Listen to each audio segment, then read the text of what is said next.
নির্বাচন কমিশনের কি বার্তা আপনাদের সামনে রাখছি আমরা। একেবারে ত্রিফলা নির্দেশ নির্বাচন কমিশনের। জেলা শাসকদের একাধিক নির্দেশ দেওয়া হয়েছে। প্রিসাইডিং অফিসার হিসেবে শুধু কেন্দ্রীয় সরকারি কর্মচারীরাই থাকবেন। একান্তই না পাওয়া গেলে ফাস্ট পোলিং হিসেবে কেন্দ্রীয় কর্মী, চুক্তিভিত্তিক কর্মীদের ভোটের কাজে না কমিশনের। এক্ষেত্রে তৃণমূলের অভিযোগ যে এভাবে নির্বাচন প্রক্রিয়াকে রাজ্যের নিয়ন্ত্রণের বাইরে নিয়ে যেতে চাইছে নির্বাচন কমিশন। আমরা কথা বলবো, অর্কদীপ্ত মুখোপাধ্যায় রয়েছেন আমাদের সঙ্গে টেলিফোনের প্রতিনিধি। অর্ক, একেবারে কড়া নির্বাচন কমিশন এবং নির্বাচন কমিশনের বলা ভালো ত্রিফলা নির্দেশ।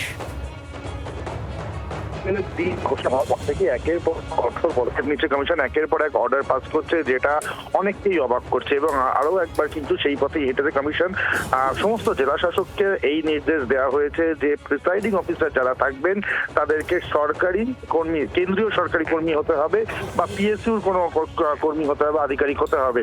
একান্ত যদি প্রিসাইডিং অফিসার হিসেবে তাদেরকে না পাওয়া যায়, অন্তত ফার্স্ট পোলিং অফিসার হিসেবে তাদেরকে নিয়োগ করতে হবে এবং অবশ্যই করে তাদেরকে পার্মানেন্ট স্টাফ বা স্থায়ী কর্মী হতে হবে।